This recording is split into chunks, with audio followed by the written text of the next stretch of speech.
Doctor Vadiraj sir ಅವರು ಅದಕ್ಕೆ ಒಂದು ಚಾಲನೆ ಕೊಟ್ಟಿದ್ದಾರೆ. ಅದ್ಭುತವಾಗಿ ಕನ್ನಡದಲ್ಲಿ ಮಾತನಾಡಿದ್ದಾರೆ. ಕನ್ನಡದಲ್ಲಿ ಮಾತನಾಡುವಂತಹ ಜನಗಳು ಇವತ್ತು ನಮಗೆ ಸಿಗೋದೇ ಕಷ್ಟ ಆಗಿದೆ. ಅಷ್ಟು ನಾವು ಆಂಗ್ಲಮಯವಾಗಿಬಿಟ್ಟಿದೀವಿ. ಅದನ್ನು ಕೂಡ ಅವರು ಹೇಳಿದ್ದಾರೆ.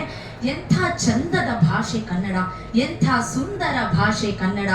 2000 ವರ್ಷಗಳ ಅದ್ಭುತವಾದಂತಹ ಪರಂಪರೆಯನ್ನ ಹೊಂದಿರುವಂತಹ ಭಾಷೆ ಕನ್ನಡ.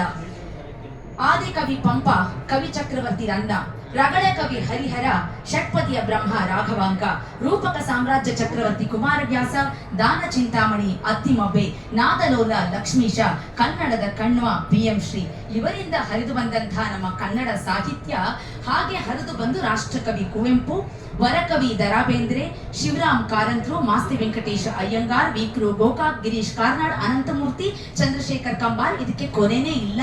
ಇಂತಹ ಒಂದು ಸಾಹಿತ್ಯ ಬ್ರಹ್ಮರು ಇರುವಂತಹ ಸುಂದರವಾದ ಒಂದು ಶ್ರೀಮಂತಿಕೆಯ ಭಾಷೆ ನಮ್ಮ ಕನ್ನಡ ಭಾಷೆ. ದಯವಿಟ್ಟು ಚಪ್ಪಾಳೆ ಬರಬೇಕು. ಯಾಕೆಂದ್ರೆ ಇವತ್ತು ಕವಿಗೋಷ್ಠಿಯಲ್ಲಿ ಕೂತಿದ್ದೀವಿ.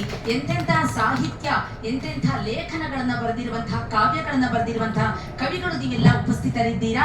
ನಿಮ್ಮಿಂದ ಚಪ್ಪಾಳೆಯನ್ನು ನಾವು ಖಂಡಿತ ನಿರೀಕ್ಷೆ ಮಾಡ್ತೀವಿ ನಮ್ಮ ಕನ್ನಡ ಸಾಹಿತ್ಯಕ್ಕೋಸ್ಕರ. ಈಗ ಸುಂದರವಾಗಿ ಮಾತನಾಡಿದ್ದಾರೆ.